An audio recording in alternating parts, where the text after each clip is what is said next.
Hi everyone, today in Integrated Math 2, we're going to go over Chapter 13, Lesson 1. Here are the objectives. Make sure you write them down in your notes. Alright, the sample space of an experiment is a set of all possible outcomes. So you can represent a sample space by using an organized list, a table, or a tree diagram. So a coin is tossed twice. Represent the sample space in the experiment by making an organized list, a table, and a tree diagram. So when we're talking about organized lists, we're just saying, like, let's list them out nice.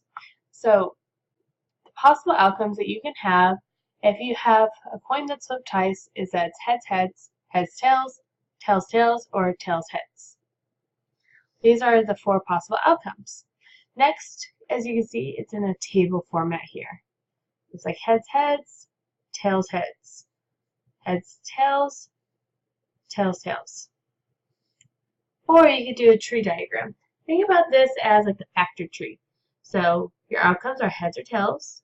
Well, if you have heads, you can also have tails when you toss it again. And then possible outcomes from that one is heads, heads, heads, tails. Same over here is that it's tails, heads, tails, tails. That's just a nice, all three of these are different ways that you can organize your information nicely. Next, we have the fundamental counting principle, which is the number of possible outcomes in a sample space that can be found by multiplying the number of possible outcomes from each stage of event. So notice here it says n sub 1, the number of possible outcomes from the first stage, n sub 2, the number of possible outcomes from the second stage after the first stage has occurred, and then it keeps on going, depends how many stages we have.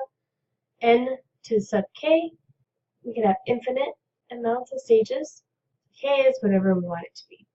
So the number of possible outcomes to the kth stage after the first k minus 1 stages have occurred.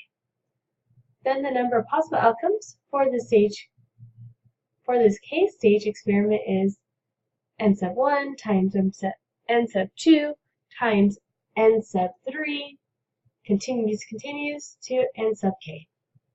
And there we go.